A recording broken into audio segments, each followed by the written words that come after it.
Assalamu alaikum warahmatullahi wabarakatuh. Welcome to Ripon's Logic Line.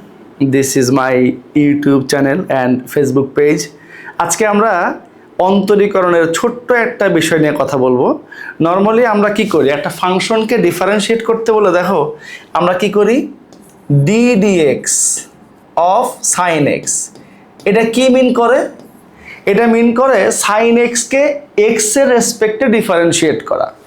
অথবা আমি যদি লিখি d theta of sin theta, it means you have to differentiate sin theta with respect to x।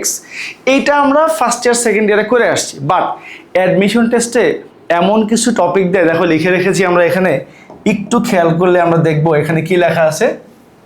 ফাংশনের সাপেক্ষে ফাংশনের অন্তরীকরণ, differentiation of a function with respect to another function. তার মানে আগে আমাদেরকে বলা হতো একটা চলকের সাপেক্ষে অন্তরীকরণ, এখন আমাদেরকে বলবে একটা ফাংশনের সাপেক্ষে আর একটা ফাংশনকে ডিফারেন্সিয়েশন।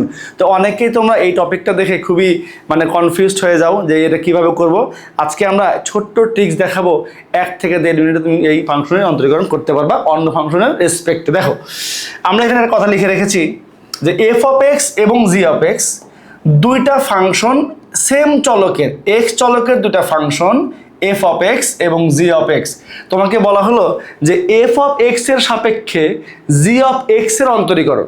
তাইলে আমরা কি করব? তাইলে খুবই সিম্পল একটা কাজ করব। দেখো একদম সিম্পল একটা কাজ করব। এই যে দেখো একটা ফর্মুলা লিখে রেখেছি এখানে। কি লেখা আছে বলো তো?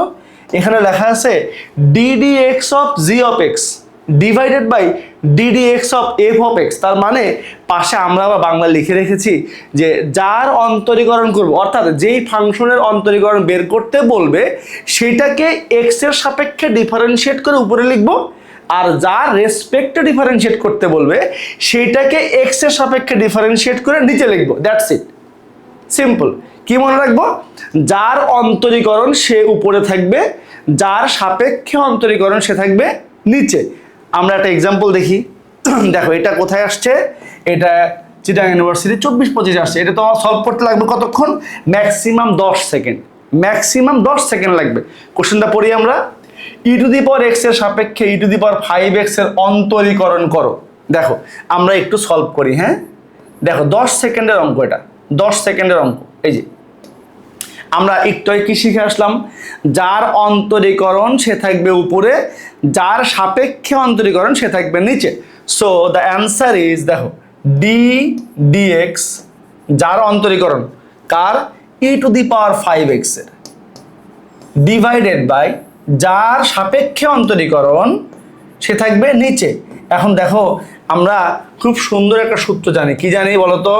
ddx of E to the power x which is equals to e to the power x।